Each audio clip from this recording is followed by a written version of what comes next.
Oui, il y a eu génocide des Tutsis, il y a aussi eu génocide des Hutus, mais il y a surtout eu génocide des Congolais.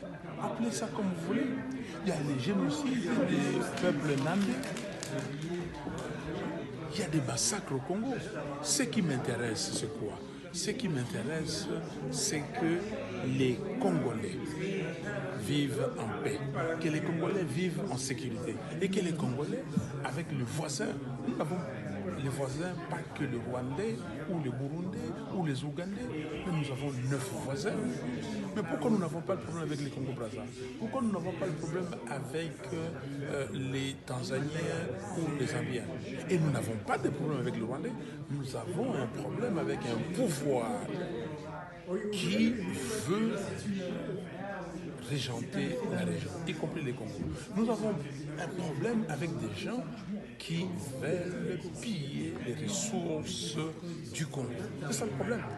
Donc, ça, je suis très content et c'est pour ça que je remercie les docteurs Mukwege pour avoir soutenu ces colloques. Je remercie les participants parce qu'on a dit la vérité. On a compris exactement l'opération turquoise. On l'a compris. Grâce à Charles Onana, grâce à Charles Onana, grâce à Julie River, grâce à l'ambassadeur de Suède. Donc nous avons compris exactement ce qui s'est passé. Enfin, quand je dis que nous avons compris, c'est que la salle a compris. Moi, j'ai déjà compris parce que j'ai lu tous les livres de Charles Onana. J'ai lu les livres de Pierre Péan. J'ai déjà eu une discussion à tête avec Pierre Péan. Parce que les questions qui concernent mon pays, j'essaye, comment dire, de me former davantage et de chercher la vérité. La vérité est là. La vérité est qu'il y a quelqu'un qu'on veut encenser, c'est-à-dire M. Kagame, et pour dire que lui, c'est le champion. Comment il doit être champion et régenter les ressources du Congo? Comment Kagame doit décider de ce qui doit se passer au Congo? Ça, on peut alors quelqu'un accepter, et c'est pour cela ces colloques ne doivent pas être les derniers.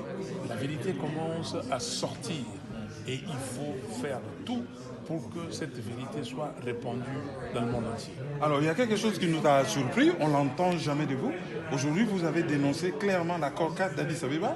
Non. Vous avez parlé clairement de Kagame, vous avez parlé clairement de l'occupation et vous avez dénoncé certaines choses. La dichotomie, c'est que d'un côté, vous comprenez bien ce qui se passe, vous vous êtes documenté, vous savez mieux que quiconque peut-être ce qui se passe au pays, mais la solution que vous proposez semble ne pas être efficace. Non, mais écoutez, comme on dit, mon peuple périt faute de connaissances. Mais Charles Onana écrit depuis longtemps, parce que les gens ne veulent pas lire quand vous leur demandez. Quand l'accord cadre d'Addis Abeba est sorti, tout de suite, j'ai organisé une conférence débat à Kinshasa. J'ai organisé une conférence débat à Kinshasa au niveau de la dynamique. À l'époque, on s'appelait dynamique de l'opposition.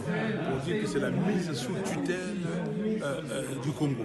On ne peut pas accepter ça. Nous avons récusé cet accord cadre. Et nous continuons à récuser. Mais il faut que les gens se documentent et qu'ils suivent aussi ce que les autres font. Personne ne peut se dire qu'il lui, il est le héros. Nous avons un héros national.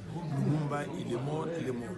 Nous tous, aujourd'hui, nous travaillons pour que le Congo aille de l'avant. Et chacun apporte la pierre à la construction de l'édifice.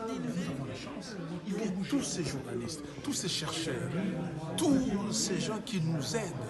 Et nous devons tirer profit de ça. Et que nous, Congolais, que nous puissions nous mettre ensemble pour dire ce système-là doit partir. J'avais dit à la communauté internationale, la ligne rouge n'était pas M. Kabila. La ligne rouge, c'était le système Kabila. Aujourd'hui, le système Kabila est là parce que Félix Tshisekedi fait partie du système Kabila et ça continue. Mais il faut que ces systèmes-là partent. C'est tout. Il faut trouver le moyen. Mais si nous ne nous mettons pas ensemble, si nous ne nous organisons pas, le système Kabila continue. Et Martin Fayoulou s'estime être cet homme-là qui va conduire le peuple à bouter hors d'état de nuire à ce système. C'est l'homme que le peuple congolais a élu à 62,11% à l'élection présidentielle du 30 décembre 2000. les peuples m'a donné cette option-là, et je continue. Donc, je continue avec les peuples. Ils m'ont donné tous ces qualificatifs. En vous demandant les armes aussi en même temps. En me demandant les